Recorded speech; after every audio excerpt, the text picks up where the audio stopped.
Hello, everyone. So we are back. We're going to start with the first roundtable. And I would like to introduce you to Anirvan Sen, right here, who is the founder of Roundtable Insights and is the facilitator for the day. I will hand it over to him now and enjoy the session. Thank you, Devyani. So, first of all, welcome to everybody. This is our fifth virtual event that we are conducting, actually seventh virtual event, fifth conference that we're conducting. And it gives me pleasure to say that we've got people from all over the world, people who have woken up or it's their day. And we expect people who have not woken up yet to join us later. So we have people from Australia, from Indonesia, from Singapore in our audience, also from India, Eastern Europe, as well as this part of the world. So once again, welcome. We will get started with the first roundtable discussion. And for this one, I've been joined by a esteemed group of experts. We have Shantanu Shaha from the Recruiters. He's the CEO of Recruiters, which is an agency based out of India who help different companies, multinational companies, get prime resources in India. Then we've got Chris Gunning, who I've known for a number of years, and he's a truly international person. He's currently leading transformation in the Heineken, the company, the beer company, and he's also based in Amsterdam. Then we've got Karunesh Prasad, who is a dear friend, and I've also known him for close to almost 20 years, closing on 20 years. He's based in Singapore. He is the CEO and founder of Change et al. And founder of Bridge et al. Change et al. Is a change consulting company, and Bridge et al. Is a people placement company. And then finally, we have Ayodeji Ajibola, who's joined us from Lagos, Nigeria, and she is the head of Guinness, which is part of the Diageo company. So we will get started now. Let me introduce the topic to you first. The topic is talent hard to find and easy to lose. And this is one of the ends of the spectrum of our today's conference, which is psychology of career development. What you'll find is while there is an increased pressure on individuals to own up their career development, it does not mean that the executive leaders, the HR leaders, the senior managers can wash away their hands on the career development. There is a role that they also need to play, the executive leaders and the HR people. So what we see is that pandemic has essentially accelerated need from both sides. On one side, individuals need to do more. On the other side, the management team also needs to do more. And why so? Because right now, if you look at the trends, outsourcing has been going on for the last 20 years, but new concepts, things like gig economy have come in. We are getting into more and more strategic alliances, especially when it comes to skills, and then we talk about augmented intelligence, and most importantly, we have a high rate of skills decay, and that is why it is important that we start relooking at the way senior managers and executive leaders, HR leaders needs to do more about the individuals in the time to come. So with that, I would get started. So let's start with a brief introduction, and I'll start with Deji. I'll start with you. If you could introduce yourself and a perspective on the topic today. Okay, great. Nice to meet everyone, and excited to be at another edition of Roundtable Insights with some very seasoned minds on the subject. So also looking forward to learning as well as sharing. As Anirvan shared at the beginning, I currently work with Guinness Nigeria, which is part of Guinness is a Diageo company who is, I would say, is a global leader in consumer drinks or premium drinks. Basically, Guinness is a household name in Nigeria, so very excited to have joined the company about 8 months ago. So still new, new in the FMCG space as well. So it's great to, to have another fish out of water experience, having come from Microsoft, where I worked for 7 years, and before that GE, where I worked for 5 years, and where I had the pleasure of meeting Anirvan. So if I think about because if you think about it, it's really about employee retention, right? For me, the way I see it is it's really in two categories. So there's the timeless, tried and tested strategies for retaining employees, which has been applied over and over again in different ways in different organizations. However, we can't deny that there is an added dimension brought about by the pandemic. And so you have to ask yourself is what is attractive to top talent, to desirable employees in a post-pandemic world, which is our reality today. And in my view, managing top talent requires a focus on the employee experience, right? And to create an effective positive employee experience, well, several things need to happen. And if I share that very quickly, it's one, understanding experience. So if you think about those moments from attracting, hiring, onboarding, engaging, performing, developing, and then even when the employee leaving the organization, these are critical moments, that the company has to take advantage of to adopt that experience or shape that experience. And then secondly, going on from there is aligning those key moments in that experience with an organization's distinctive purpose, brand, and culture. And what I mean is, one has to consider how you infuse the culture you want to create at every point in the employee life cycle. So for instance, if the organization promotes a customer-centric culture, because that's the business they're in, that's a value for them, how is this company culture experienced by employees in your hiring process, in your onboarding process? How might it be expressed in the way even the company says goodbye to employees who are moving on? And then one must not forget also that employees are often spectators or participants in the full life cycle of their peers. So they watch how you treat other people, and that shapes their own experience as well.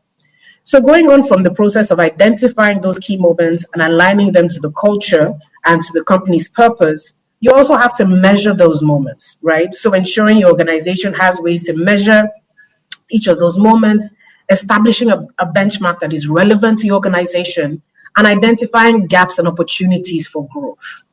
And then very critically as well, as part of that process, if I can call it that, is the prioritization that has to be given to manager development. And that's because managers are the heart of an organization, and they account for 70% of the variance in team engagement.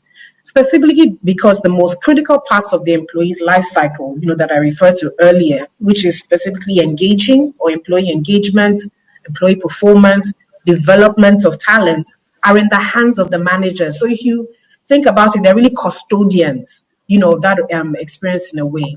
And for this reason, the hiring, training, and developing of great managers should be at the core of any employee experience strategy, in my view. And also one has to know that a manager's own experience is central to building a culture of high employee engagement, because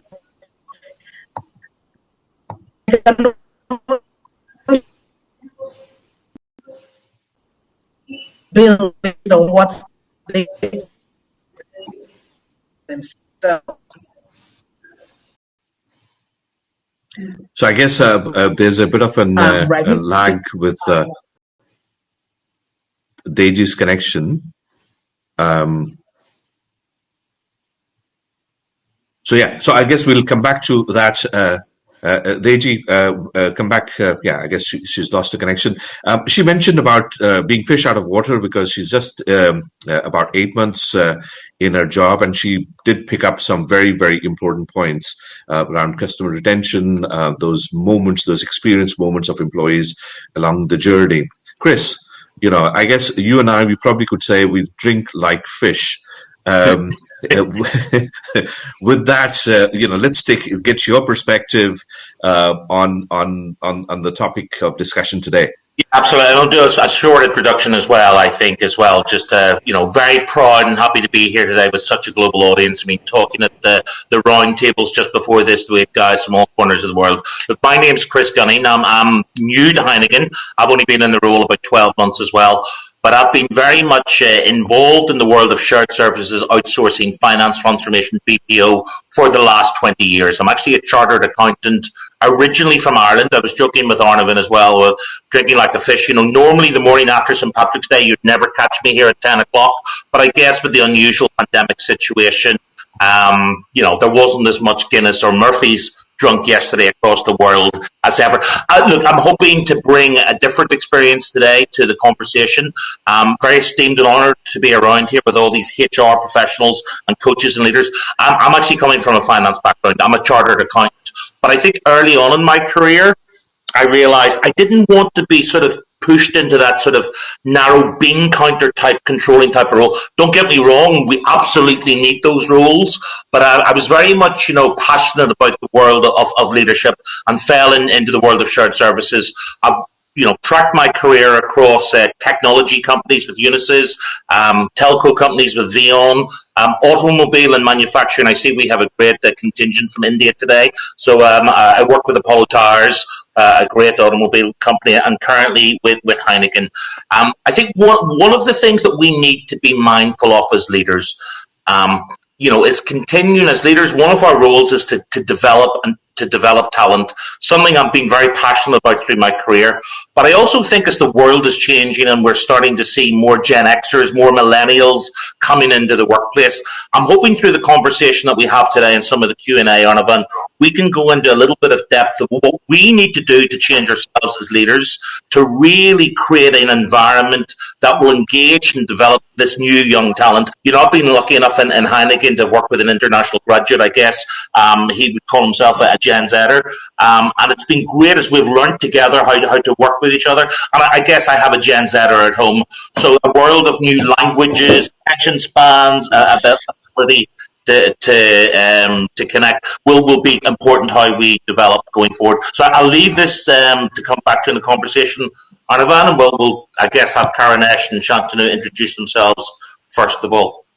Yeah, absolutely true. Thanks, Chris, for the introduction. Deji, will come back to you in just a second to finish off your last few sentences that you said when the connection dropped. Meanwhile, I would also encourage people from the audience to start posing questions in the chat box, or if you have questions as we talk through, as we discuss the topic, you can also raise hands and we can get people to ask those questions. And last but not least, we also have somebody who I just see now has joined in from New Zealand. So this is really going right out to the far east, at the extreme sort of corners of the planet. So Deji, back to you. The last couple of things that you said when we dropped off, and then I'll ask Karunesh to introduce. Yeah. Okay, great. Arnavan, so you need to help me and let me know exactly what you heard last, because I have no idea when I dropped off, to be honest with you. Yeah, no worries. We'll bring you back to that. So we were talking about retention. We were talking about aligning with company values and culture. That's when we started losing you.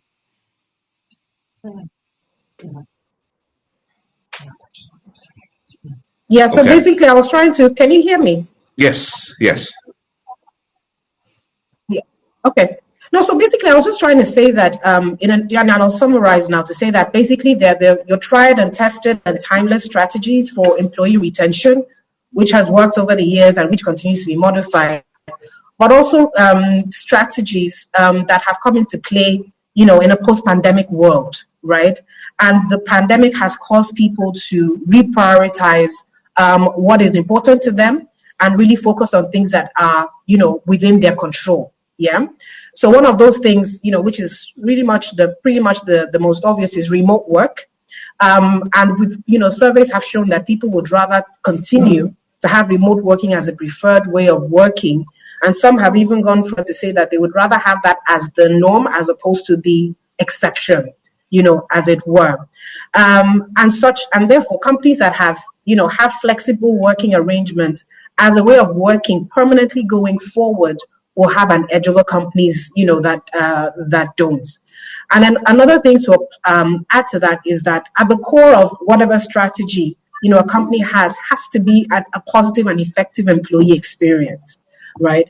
And part of that employee experience, as you incorporate flexible working arrangements, has to be, the infrastructure, the technology, and the technical capabilities, and the benefits to promote remote working. So if I think about a previous place of work, Anirvan, where across the smaller markets there was that conversation around taking away the internet allowance because it wasn't allowed globally. But with the onslaught of the pandemic and working from home, that plan had to be suspended and even increased. The benefit even had to be increased because it was recognized that this was here to stay going forward. And then I also talked about for countries that mandated paid sick and family leave for employees during and post the pandemic, right? And because of that mandate, many businesses were prioritizing hourly workers who typically don't qualify for paid leave, right? And which is why in those countries, there's a renewed interest in legislation to extend paid leave or paid sick leave for those hourly workers. So for me, I think going forward for those countries, companies that offer paid leave to hourly workers will have that competitive advantage over companies that don't. Yeah. All right. Thanks, Teji. Okay. So, Karunesh, you have been an HR leader, but also you've been an executive leader. You have had a good tryst with Lean Six Sigma journey, and then you have been an entrepreneur and really helping in the change transformation, business transformation, but also you've been involved in recruitment. What's your perspective? How have you seen things changing over the last 15, 20 years regards to career development? Thank you, everyone. This is a great question. And hello, everyone. It's a pleasure to be here. And very good point everyone made the last 15, 20 years, what all has been happening. I would first say that what we started with 15, 20 years back, which looked very modern, and the latest today looks very different. I mean, in the last 2 years, things have changed significantly. And as we say that every 5 years things change significantly, but in the last 12 months, you all know that things have really, really changed, and people have adapted to that also because they didn't have any option. So, of course, we are living in a very different world. On the topic of the day, I think it's a very interesting topic, very exciting topic, and everybody's kind of trying to cope with the speed at which things are changing. I would say, before I talk about the topic, there are 3 or 4 fundamental things I want to touch upon, and then I'll come to the topic itself. The first thing first is that the talent ecosystem, as we call it. When I say ecosystem, it connects right from talent acquisition to the way we maintain our talent, the way we grow them, the way we structure the team, and so on and so forth. It looks very different today. I mean, I know of organizations where in the same team, you have people who don't even report to the manager. Some of them are coming from outside. One is an interim guy. One is coming from a consulting company. 2 of them are interns, and 1 of them is a direct employee of the organization, probably. That's how project teams are formed in an agile fashion, and also gets disbanded very fast after the project is completed. So more and more organizations are going into that agile system of the talent landscape, and therefore a lot of myths are getting busted, because what we created as our ecosystem was always based on having employees who are on our payroll. They're covered by certain benefits, reward system, which looks very different today. So that's number 1. The second thing I would say is that people themselves are not really dependent on the organization to grow them. They are not looking forward to the organization investing in them always. They look for that, no doubt, but they are not dependent on that for the career. Meaning, if you think about your own close circle, you will find that in the last 12 months, the number of Coursera, LinkedIn, Udemy courses we all have done is not funny. Why? Because whether the organization wanted us to do that or not, we thought that we need to get prepared for what may happen to our career, what may happen to my profession, what may happen to my job, and therefore what should be the next chapter of my career should I prepare for that in advance? So a lot of people are investing in themselves and they're trying to create something. The third one is the entire thing of leadership. The definition of leadership itself looks very different today. We are looking for leaders who are able to facilitate, who are coaches, who are actually able to take the team together. And if we look at this kind of ecosystem, which looks very different from the yesteryears, certainly we need to think about what does it mean to be able to attract talent, and also what does it mean to keep them. I'm a big a proponent of gig economy. I think that's the one which is working very well, and people are going in for that. We all need our balance of work and personal life. At the same time, we also are professionals of our own craft. So there are experts, and I mean, if I take example of my co-panelist Chris here, he is a finance transformation expert. I mean, people will look at him saying, if I need to really create a finance transformation journey, look for creating a shared service back office and do the consolidation and simplification, who is the best person I can get? And they'll look at the person. They'll not look at which company he came from and not. So it's becoming more and more person-specific craft, and people therefore need to develop that in a manner that they become the specialist or the craftsman of the talent that they hold. And I think that shift that we are seeing in the talent landscape is very, very different today. And that's what is driving the entire talent strategy for the organizations also. So I'll keep it at this for the moment. I'm sure that we'll talk about some of these topics further. But I'm very excited about how it looks like today. And talent is the strategy of the organization. There's a book that came out a few years back, which was called, I think it was called Talent Wins. Ram Charan and the McKinsey and Korn Ferry CEOs wrote it together. It talked about G3, which was the CEO, CFO, and HR, CHRO, how they can actually drive the organization. It talked about talent strategy being the strategy of the organization. And that's what is happening right now. That's what people are going towards. So I'll hold it at that, and then we'll come back to this topic again and talk about it further. Excellent. Thank you, Karunesh. Shantanu, you used to be a corporate HR leader, in your past life, and then for the last 15 years, you've been involved in the recruitment side. So you moved to the other side where you have the HR leaders, primarily HR leaders and senior leaders being your client. What's the change that you've witnessed, and what do you see that's happening with respect to the psychology of career development? Sure. Thanks, Anirban, and thanks to Roundtable Insights to add me here on this panel. Just before I give the response to that, I just want to introduce myself. I spent around 9 years in corporate. From the third year onwards, I headed HR.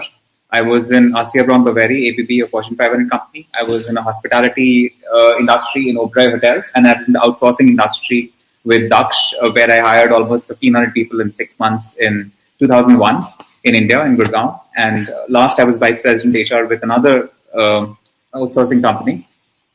Before, in 2004, I set up my own firm called The Recruiters, where we not only do executive search, but we also do HR consulting.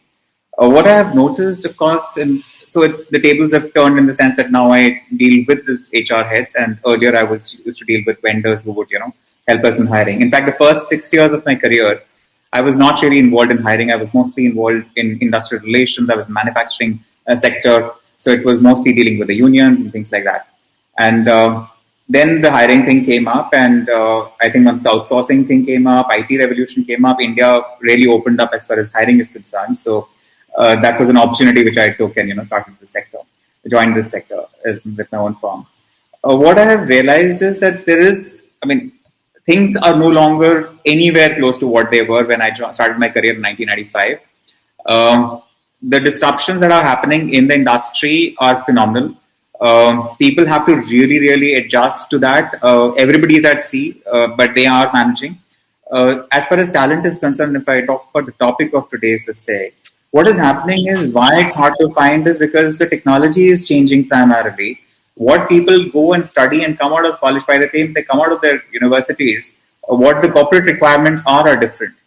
Not only that, earlier we had concepts of very stable job profiles, lifetime employment, and things like that, which is where corporates actually used to facilitate a huge career development initiatives. For example, when I joined ABP, we had a 1 year, you can say, management training program, out of which 3 months we traveled all over India to all the manufacturing locations. And the company spent that kind of money to train us not only in the product, but also in the management skills, getting the best of experts. Plus, we were on the job training before we were straight away put in the management cadre.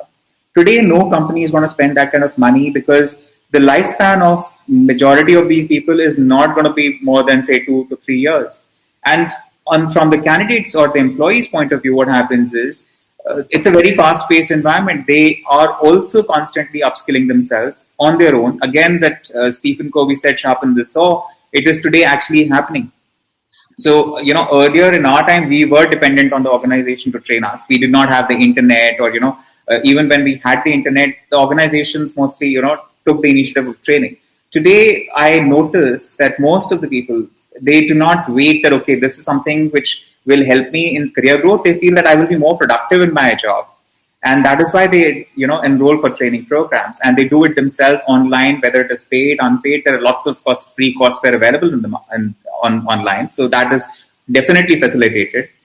In terms of career, again, what is happening is because of this opportunities that exist, and because of the knowledge of those opportunities, because the social media, the constant advertising, reaching out to passive candidates who may not be looking out actively, still they get approached on LinkedIn and other places. You have a tendency, an employee has a tendency to sort of take decisions which are not really thought out. And this is something which I wrote in my article also in the Odd magazine, where I mentioned that earlier in your education system, you have a very well-defined, structured system. So typically, the moment you come out of that, when you're left on your own to decide your career path, you tend to react to forces. So suppose you get a huge opportunity in terms of great money, great brand. You will say, okay, let me take this. This is a once in a lifetime thing. You go there, then you realize that, okay, these are not things which will affect you day to day. What will affect you is your immediate boss. What will affect you is the job role that you're doing in that organization. Are you a cog in the wheel doing a very small subset of the whole work? Or if you were in a boutique firm or a smaller firm but had the overall picture, that would be more satisfying. So those are things which people realize once they make that shift. And those mistakes people keep doing because they do not plan it out in terms of career. So these are some of the thoughts which I have. Later, I think during the course of the discussion, we can, I also see some questions which people have asked. So there's one question I just want to respond to, which is Melita had written, what are organizations doing to enhance the employee experience by making the hiring experience two-sided?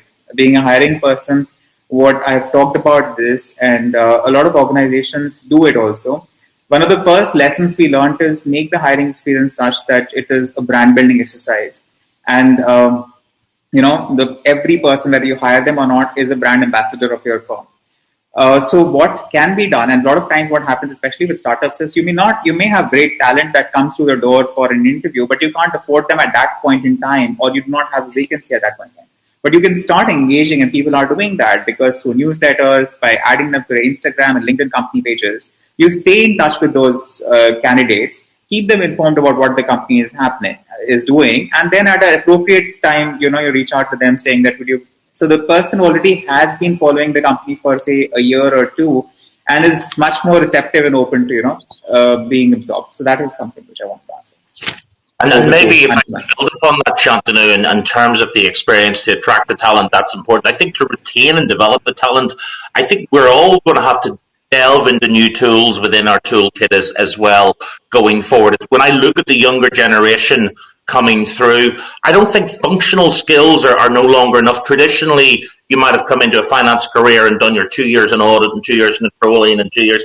That's definitely not going to be enough to keep, let's say, the Gen Zers or the millennials interested. There's something I'm fascinated by, and it's this idea of the Renaissance worker and the Renaissance talent toolkit. We're on top of the functional skills.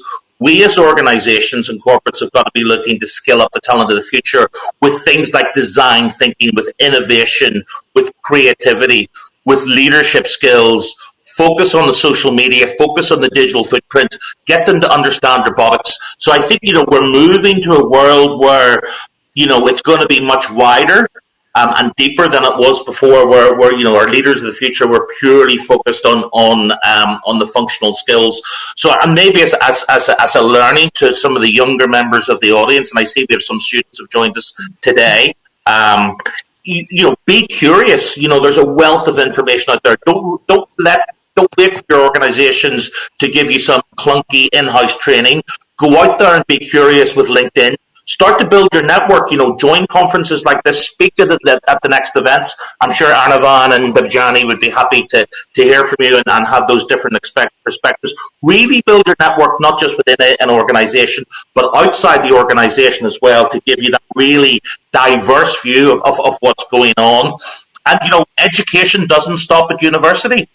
Keep learning, keep growing. I've been lucky myself to have been put through programs, whether it's a CPA or an INSEAD leadership course, but, also do things that are fun and passionate and personal to you. I'm currently actually going through the beer sommelier exams, the Cicerone, for those of you might know, teaching you about how to appreciate beer, the aroma, the flavors, the history. But that's fun. Make your learning passionate and personal to you. And I think that'll stand you through good stead in your career. If your career is meaningful work that gives you energy, gives you excitement, and is a real personal career journey for yourself, I think you'll ultimately be happy with your own life, but you'll also really make the magic happen with whichever organization or company or business you're working in. So yeah, experience and making it personal, Shantanu, is very key. Right. Yeah, I know if I thanks. can come in at this, point as well to touch on what Chris just talked about, and Karanesh mentioned as well when he was talking about cross-functional work, right, and how that ties into the employee experience.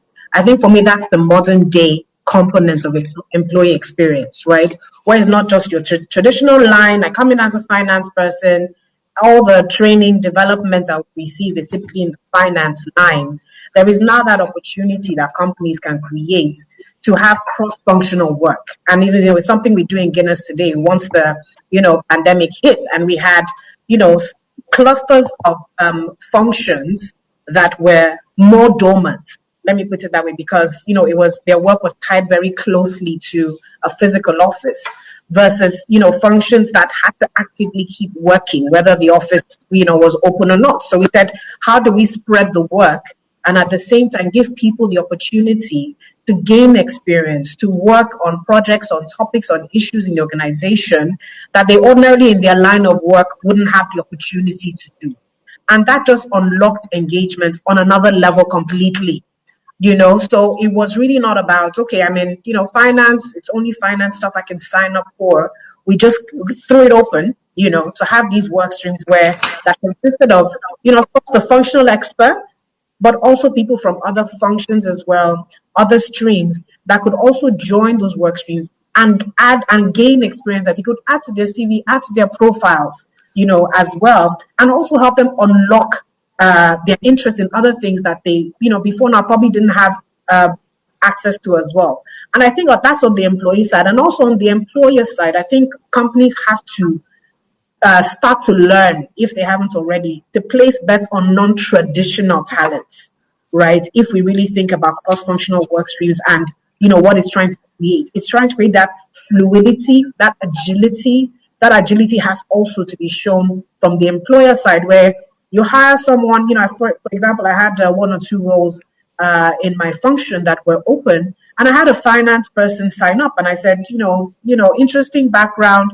You've worked in, about two banks, one bank in the US. Why HR? What's the interest? And she talked about how much she loved working with people, how some of the transformational cross-functional work, she had been involved in, had given her big exposure to the business, big exposure to the functions that role, that open role was supposed to support. And she could actually give me great insight on what she would bring to the table, if she was given the opportunity. And everybody I lined her up to be interviewed by in the organization loved the idea. She was like, wow, she could bring her finance, analytical skills. She could bring her business skills, having possessed an MBA and her exposure to the different parts of the business through the projects she has been involved in to be a real value add in that function. So I think employers also have to expand their minds to what is possible in the talent it is that, they assess for jobs, right? As well, and to Chris's point, people also have to take more ownership of their own learning. The way they've taken stock of the important things in life because of the pandemic, and whatnot. They also have to take stock of what's more critical to them in their careers as well. Hey, thanks, Deji. In fact, at this point in time, I would bring in a couple of elements, a couple of points that I would like to raise. And I think one of them is there's this guy called Somen Mukherjee. He's written an article in the magazine as well. And he brings up a point called cartographic careers. So what he's saying is that the world that we're looking forward is no longer going to be a steady, I have done accounting as an education, or done HR management as education at the university, and then kind of go up the ladder in that function. Cartographic career, on the other side, talks about here's a new opportunity. I need to learn new skills. Those skills are going to be valid for the next 3-4 years, 2-3 years, whatever it is. Then you move on, and then you acquire new sets of skills again, and so on and so forth. I think in this panel also, I think Chris, you, Karunesh, you, also Shantanu and Deji, what do you think of the future coming in, the cartographic career? And I think that's also one of the questions that has been posed by one of the attendees, Gavin McGibbon. What does the panel think about the idea of purpose-driven career preparation? So I want to mix the two together: purpose on one side and cartographic career. What does the panel think about it? Look, I love this notion. I mean, it's very clear to the new generations coming forward. Loyalty is going out the window. No longer is anybody going to have a 30, 40-year career in an organization. So they may want to switch every 1-2 years, even organizations. I think we've got to learn as leaders in organizations that's not necessarily a bad thing.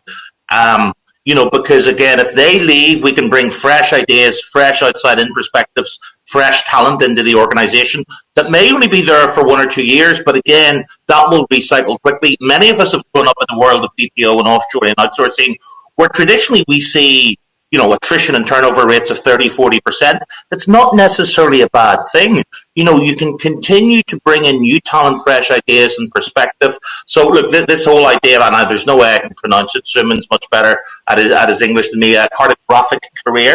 But I mean, I think this is definitely what we're going to see in the future with the Gen Zers really looking to job hop to bring in, meaningful work that's meaningful to them without creating a sense of loyalty. And I think, that's what we've got to do as organizations as well, and be open and authentic as leaders to allow that to happen as well.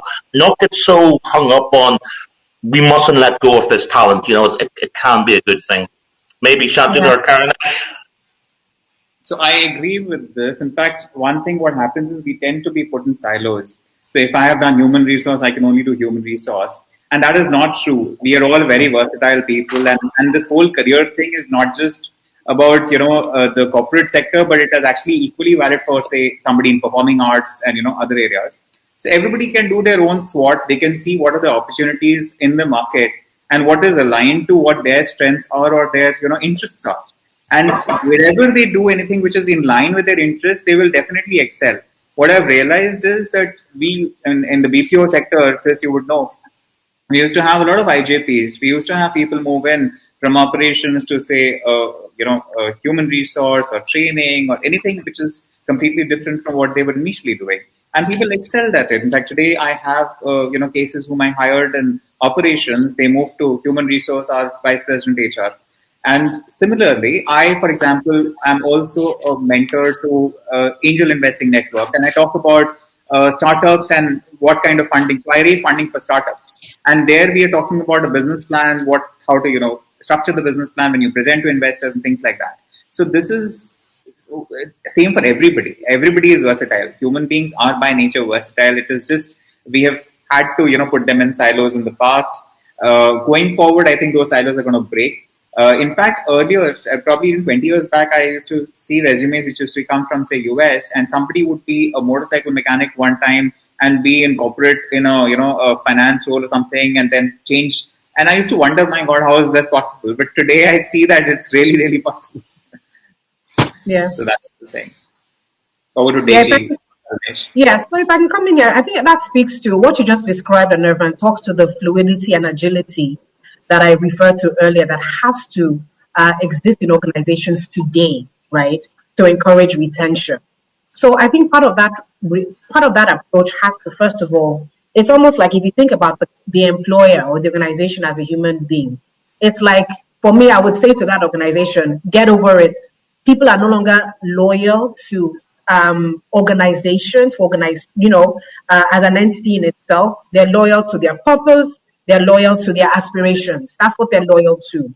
So I think the extent to which the organization can provide that platform, that fluidity for them to move in the direction, of their purpose, that determines to a large extent how long that employee, remains in the organization.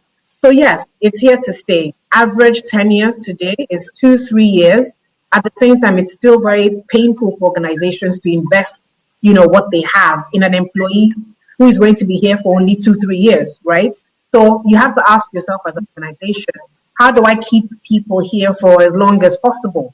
And the major way to do that today with our, younger generation that we've seen is to not put them in a silo, not place limits on what it is they can do within that organization. So the example I gave about, a lady from finance wanting to come into HR, we have somebody in finance today, that used to be in HR apparently because, decided at some point that's the direction in which I want to go. But if he was faced with a blocker at that point to say, oh, for every finance job you sign up for, you have HR experience, we can't, get placed at the bottom of the selection list, then that person is going to look elsewhere to fulfill that aspiration. So I think within organizations, break down the silos, create that platform, bet on non-traditional talents or roles, and you would find that people will stay longer because within that organization, they find that majority of their aspirations can be met. Yeah, thanks, Deji. Karunesh, the next question I would like to pose will be for you. Chris mentioned about the high rates of attrition that are taking place. Deji mentioned about, what can organizations do to, prolong their careers in an organization. Now, for just a second, if we were to say the hypothesis is that every year we're going to have, let's say, 25 to 30% people moving out, right? So, and the career span is going to be within an organization 2 to 3 years. What should organizations be doing to make it, even knowing very well that the person is likely to leave in the next 2 to 3 years? What should the organizations do so that they can still fulfill, or they can still kind of make it a good experience compared to, we know that once people leave, they may end up bad mouthing the company. That kind of reduces the attractiveness. What should people do to make experience a fulfilling experience? Deji brought out a very good point right in the beginning, talking about the employee experience, the moments of truth. I think that's the real acid test, in my opinion. What experience we provide to the employees when they are with you. Even if it's a short time, do they go out and talk about you well? Now, let me take a step and talk about the new age apps and the technology that we are using. Okay, so for example, my Netflix account homepage or my Facebook or my LinkedIn, homepage looks very different from that of you and Irwan or Chris or Shantanu or Deji. Right? Why? Because it's very personalized. Organizations, on the other hand, have always worked with one size fits all kind of solution. So our LMS is same, our policy is same, our medical benefits are same. Now people are moving towards a flexible arrangement, but in principle, organizations work with the basic fundamental principle of here's the policy, here are the values, this is what everybody has to follow. I think there's a fundamental shift that needs to happen on the principle of no one size fits all. If my Netflix page is different than yours and we are still watching Netflix, why can't the organizations do that? Same thing applies to the LMS, learning management system of our companies. Why Workday has taken off much better is because they provide much more personalization on some of these tools with the respective employee, how he or she looks at the employee portal. So my first thing is about experience itself. That's number one. Number two is the way we treat our customers. We need to learn to treat our employees. And I'm so glad to see that customer experience journey and employee experience journey is being talked almost simultaneously. And that's a very welcoming trend now, because that's what needs to happen. Are you able to hear me clearly? Okay. So I think that's a very fundamental shift that's happening. And to me, that balance of 25% attrition kind of situation, I would say there's a balancing act here. There are roles, there are fundamental pillars that you need to maintain in the organization, which you can't keep changing all the time. And there are also roles which you need to have a better churn so that you are able to keep your cost under control, your knowledge keeps going up, you raise the bar on the talent so that the balance is actually being able to make sure that the people are having a good experience moving on. And churn doesn't mean that they move out of the company. They can sometime also move up or move into another function, another role. But I mean, for example, I worked in only 2 companies in my career, but I had a new role every 2 years. And that's what kept me in those organizations that I worked with. And I think these are the kind of fundamental things we need to think about as organizations, that what experience we provide to the employees. And another point that one of the panelists mentioned was about, is the manager willing to let go of his or her top talent?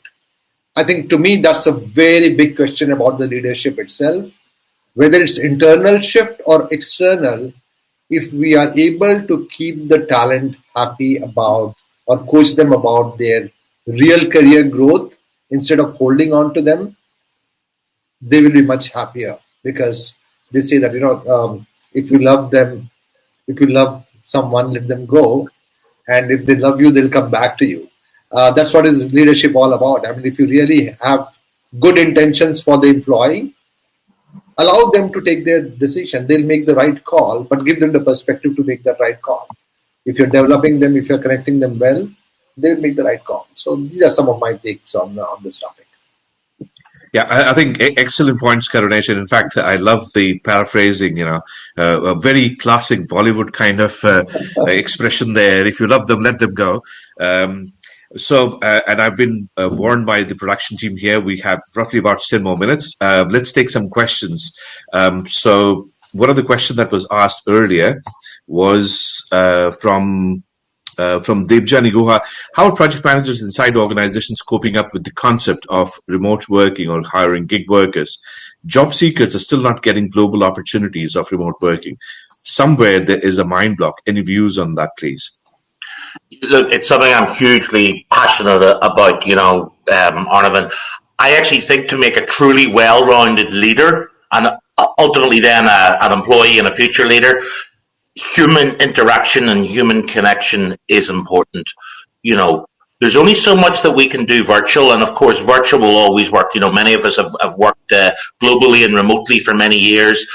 Many of it, a lot of the time by telephone, not even by video. But what I think the younger generation, and myself included, are missing over the last 12 to 15 months is that human touch, that human connection, because I think that's really how you form a bond, and that's where the spark of magic and creativity and innovation can really, really happen. So I think it terrifies me in a world that's going to be 100% virtual.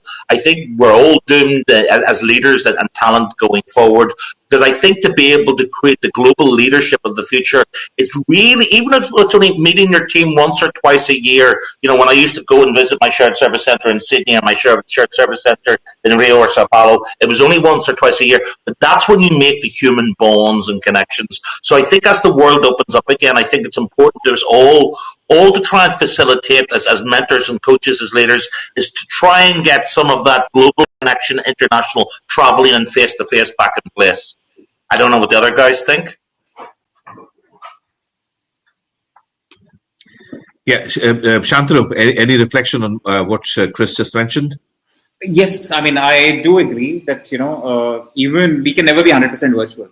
So even if we move in, it will be a hybrid model. But one thing which is there, which has definitely helped us, that different people work at different paces. And what taking on from what Karunesh had said, that you cannot have a one size fits all. And this opportunity has actually forced a lot of organizations to, you can say, evaluate people differently, because you are not putting them in an office 9 to 6. You can't monitor them, and non-stop. So what is happening is you're monitoring them on output and on productivity. So everybody has a different. I have somebody in my office who finishes their work in 2-3 hours. Now that person can do something else, or can do something gig work somewhere, whereas another person has a different capability and does something in 8 hours.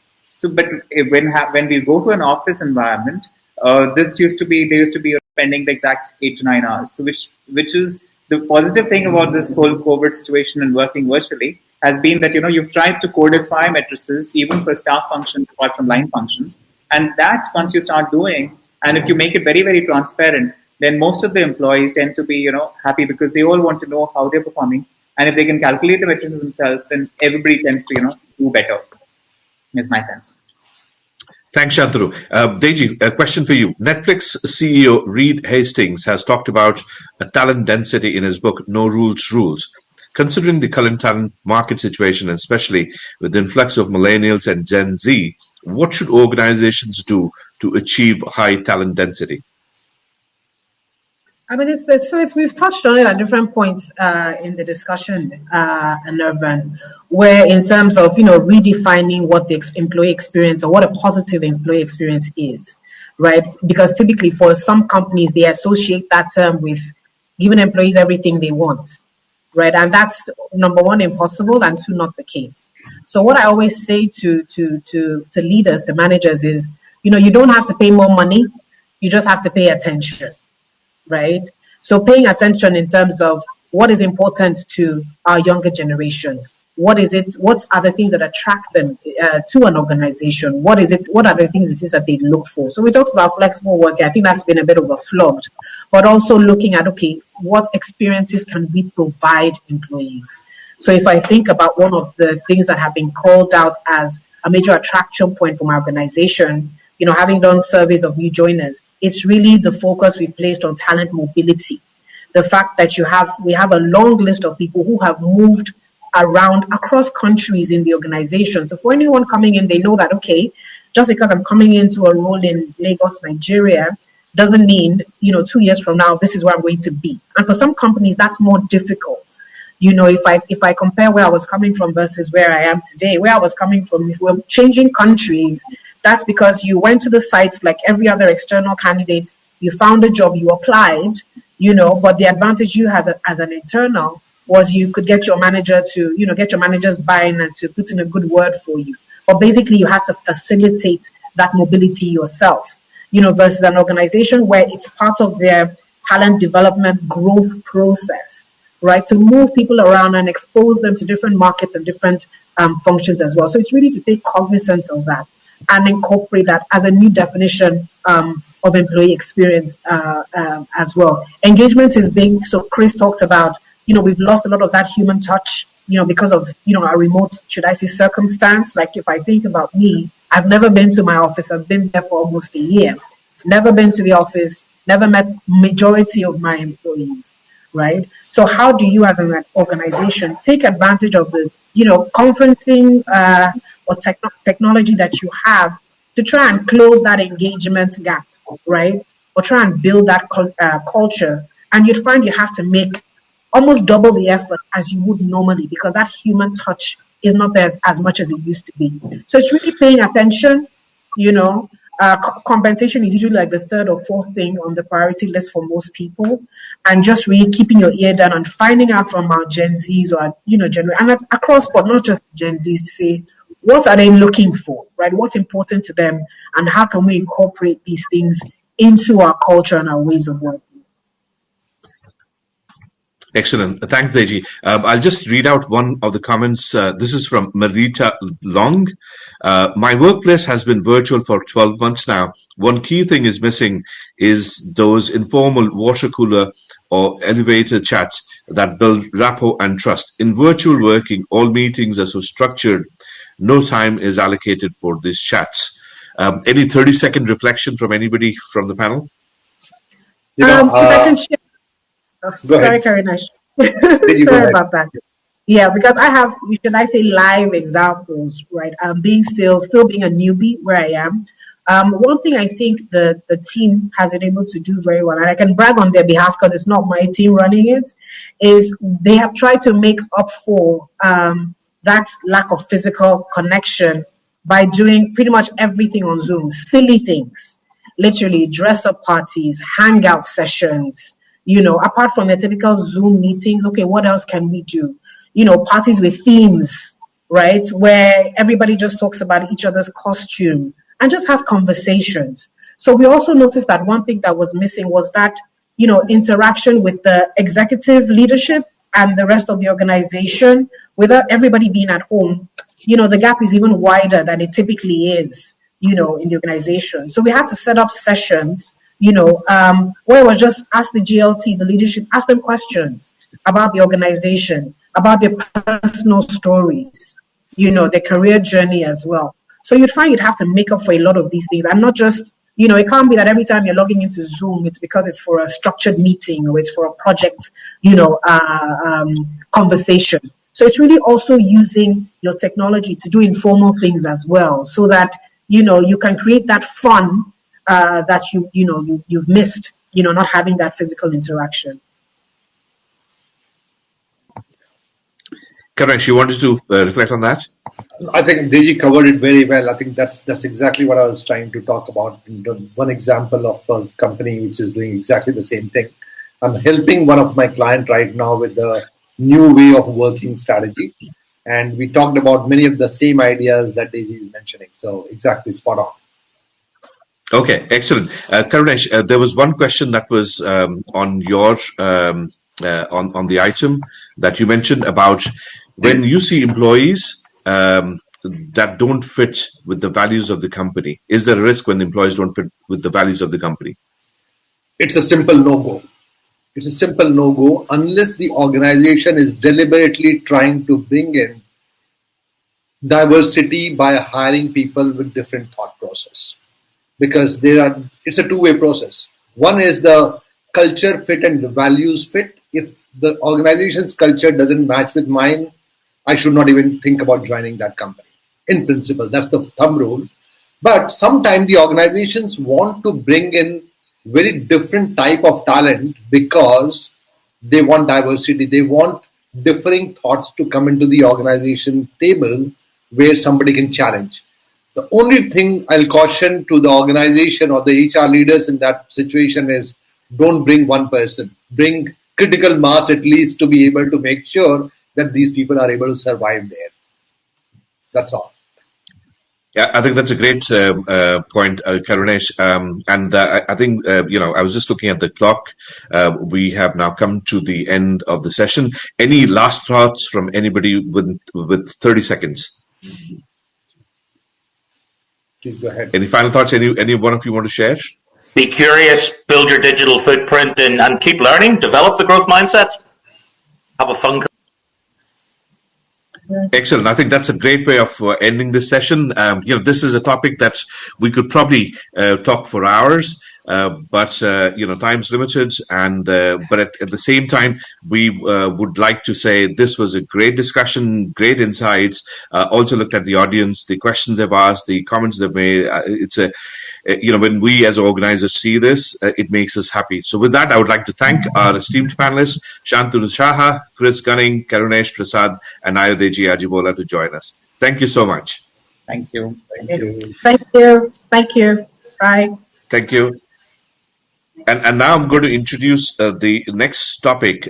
We will take a couple of minutes to get the next speaker, but before I do that, the topic of discussion is the sharing economy and the opportunities it brings. It's going to be presented by Juliet Eccleston.